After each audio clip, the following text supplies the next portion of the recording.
Matthew chapter number 2, verse number 1. Now, when Jesus was born in Bethlehem of Judea, in the days of Herod the king, behold, there came wise men from the east to Jerusalem.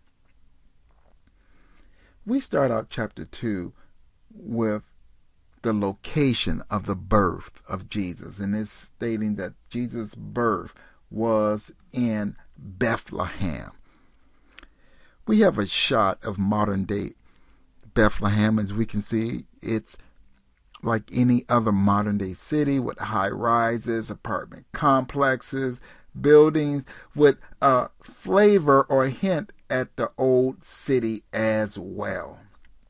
And if we come over, we can see that modern day Bethlehem is south of Jerusalem, approximately southwest of the city of Jerusalem, just to try to give you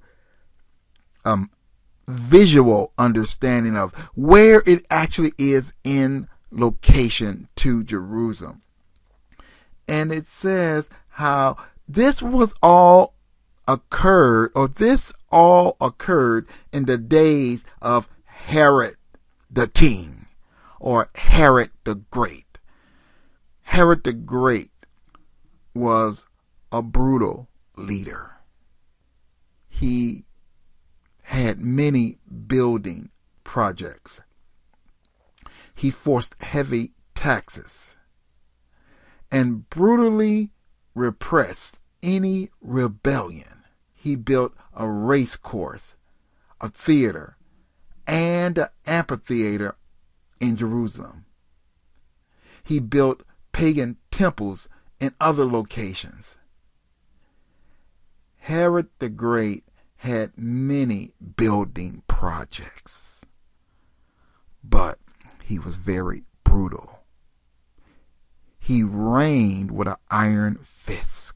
His geographic proximity was as large as Solomon and King David in terms of area or space. He killed many of the sages. Of his 10 wives, he killed most of them. He killed his 2 sons.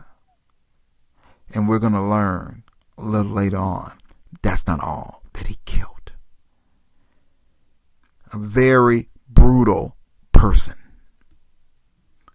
And we read about the wise men, or magi, that came to visit him from the east. Now, it's commonly assumed that 3 individuals visit him just because of the 3 types of gift, but it more than likely was a larger number than that. Could have been as many as 12.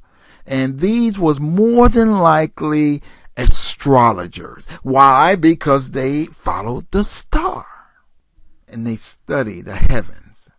Even as God revealed in the heavens the first time his son was to come, he's going to do even more in the heavens. Because Revelation tells us, even his son tells us how there will be signs in the stars, how the sun would not give forth its light, and the moon will be red as blood. So, once again, God will make his son arrival known. There will be no mistaking his son's arrival.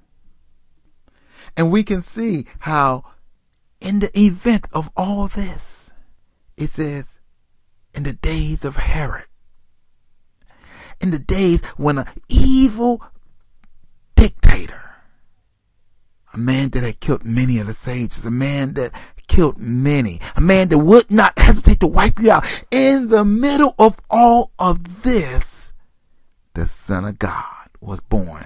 Somebody may think that Jesus should have been born into calm situations, but he was born right in the middle of the frying pan, as they may say.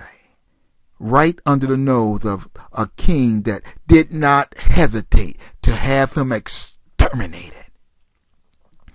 But that's how God is. God will work his work right in the face of the enemy, and he can't do anything about it. God, we thank you and we bless you, and I ask that you have your way. Be glorified and be magnified. Thank God. Amen.